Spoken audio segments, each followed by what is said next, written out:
My parents had always said, "You are the only one that can recognize this man. You have to remember what he looks like till we find him." Picture this December 3rd, 1957, a quiet street corner in Sycamore, Illinois. The first snowfall of the season. Two young girls laughing and playing outside, their breath visible in the winter air. And then a stranger approaches with a friendly smile, calling himself Johnny. Within minutes, one of those girls would vanish into the darkness, triggering one of the most haunting and controversial cold cases in American history. What happened that winter evening would haunt this peaceful neighborhood for over half a century, and the truth, when it finally seemed to emerge, would prove to be far more complicated than anyone could have imagined. On that frigid December evening in 1957, 7-year-old Maria Ridulph was doing what kids did in small-town America, playing outside with her best friend, 8-year-old Kathy Sigmund. Sycamore was the kind of place where everyone knew everyone, where children played freely in the streets, and where the biggest excitement was the arrival of the first snow. Maria was a bright second grader, an honor student who never missed Sunday school. She stood just 4 inches tall with brown hair and brown eyes, and according to her mother, she was high-strung and would become hysterical if she got into trouble. That detail would prove tragically significant. The two girls were playing near the corner of Center Cross Street and Archie Place when a young man in his late teens or early 20s approached them. He was pleasant, friendly even. He introduced himself as Johnny and offered the girls piggyback rides. Maria accepted, giggling as this stranger lifted her onto his back. Kathy, feeling the bite of the cold, ran home to fetch her mittens. It was a journey that took no more than a few minutes. But when she returned to that street corner, her breath catching in her throat, Maria and Johnny were gone. The corner was empty, silent. And 7-year-old Maria Ridulph had vanished without a trace. The response was immediate and overwhelming. Sycamore mobilized like never before. Search parties formed, police cars flooded the streets, and the FBI descended on this small town with relentless determination. They interviewed over 100 people, following every lead. This was a community's innocence being shattered in real time. For nearly 5 months, the search continued. Then, on April 26, 1958, a farmer discovered Maria's remains in a wooded area 90 miles from Sycamore. Despite the FBI's thorough investigation, the case went cold. Among the early suspects was an 18-year-old neighbor named John Tessier. He lived just a block away from Maria on Center Cross Street. An anonymous tip had even pointed investigators in his direction, someone who fit the description of Johnny. FBI agents showed up at the Tessier home on December 8th, just 5 days after Maria disappeared. But John Tessier and his parents had an alibi that seemed airtight. He was 40 miles away in Rockford. They insisted, enlisting in the United States Air Force. Phone records appeared to verify their story. A collect call had been made from Rockford to the Tessier home around 7 in the evening. John left Sycamore for good just 8 days after Maria vanished, beginning a military career that would take him to Vietnam and eventually to a job as a police officer in Washington state. He became Jack McCullough, and he moved on with his life. Sycamore tried to move on too, but they never forgot Maria. On the 40th anniversary of her disappearance, the town erected a monument outside the police station in her memory. Then, in 2008, 51 years after Maria's death, everything changed. Janet Tessier, John's half-sister who had been just a baby when Maria disappeared, contacted an Illinois State Police tip line. She had a story that would reopen the case and send shockwaves through both Sycamore and Seattle. Years earlier, she said, their dying mother had pulled her close in a hospital room. Agitated and emotional, expressing what Janet described as tremendous guilt, her mother had whispered the words that would change everything. John did it. John did it, and you have to tell someone. The Illinois State Police Cold Case Unit launched a 4-year investigation that spanned from Illinois to Washington.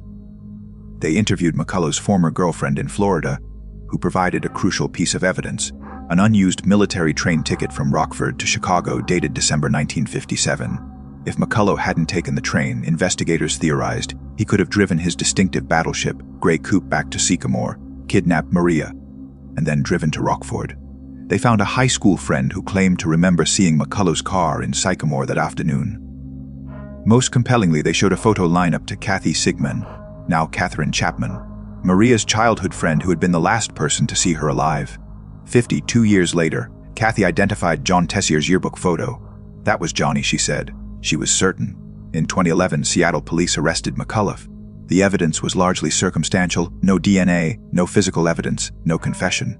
The case rested on the deathbed statement, the decades-old eyewitness identification, and questions about his alibi. Controversially, Judge James Hallock barred most FBI documents from being presented as evidence, calling them hearsay. In September 2012, 73-year-old Jack McCullough was convicted. Maria's family finally had justice after 55 years. Sycamore could breathe again. The nightmare was over, or so everyone thought, but McCullough maintained his innocence from his prison cell, insisting he had been framed by corrupt investigators. He pointed to that white box in the courtroom, the one containing 4,000 pages of FBI reports that the jury never got to see. And slowly, cracks began to appear in the prosecution's case. A new DeKalb County State's attorney named Richard Schmack took office and began reviewing the evidence with fresh eyes. What he found disturbed him deeply. Schmack's 6-month investigation revealed what he would later call a parade of alleged missteps by investigators, prosecutors, and witnesses trying to pull details from the fog of decades. The most crucial finding involved the timeline. The original 1957 FBI investigation had concluded, based on interviews with 20 witnesses, that Maria disappeared between 60:45 and 60:55 in the evening. Phone records proved that McCullough placed a collect call from a pay phone at the Air Force recruiting station in Rockford at 60:57 p.m. The distance between Sycamore and Rockford was 35 miles. It would have been physically impossible for McCullough to kidnap Maria in Sycamore and reach that phone booth in Rockford by 60:57. The FBI had concluded this in 1957, which is why they cleared him.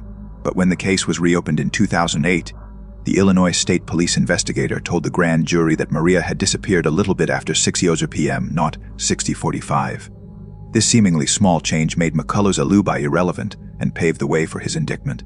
Schmack called this statement the capstone in an effort to obtain an indictment by almost systematic concealment of the truth.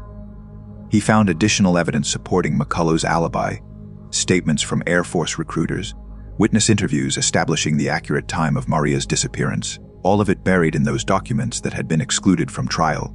On April 15, 2016, Jack McCullough walked out of prison a free man. His conviction was vacated, all charges dismissed. After serving 4 years for a crime he couldn't have committed, McCullough was released. The state's attorney declared it impossible for McCullough to have committed the crime. The case was unsolved once again. McCullough later received settlements totaling over $700,000 for the misconduct that led to his wrongful conviction. So what really happened to Maria Ridulph on that snowy December evening in 1957? Nobody knows. In 2016, police revealed they were investigating a new tip, but no arrests have been made. The case remains open, and that quiet intersection in Sycamore will never forget the little girl who vanished. The Maria Ridulph case is a haunting reminder that justice delayed can become justice denied, for both victims and the wrongly accused. Eyewitness testimony, even offered with certainty, can be unreliable after decades. The desire to solve a case can lead investigators to compromise justice itself. And some mysteries may never be solved, no matter how desperately we want answers. The real Johnny, whoever he was, took his secret with him. A mother's deathbed confession was unreliable. A friend's 52-year-old identification was mistaken. An innocent man spent 4 years in prison, and Maria's family has been denied closure.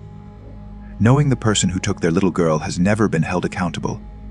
If this story moved you, subscribe to this channel for more deep dives into cases that challenge our understanding of justice. Hit that like button and share your thoughts in the comments.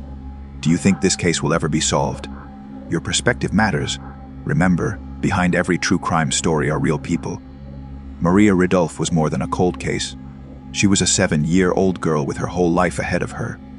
Let's honor her memory by seeking truth and never forgetting that every unsolved case represents a family still waiting for answers. Thank you for watching, and I'll see you in the next investigation.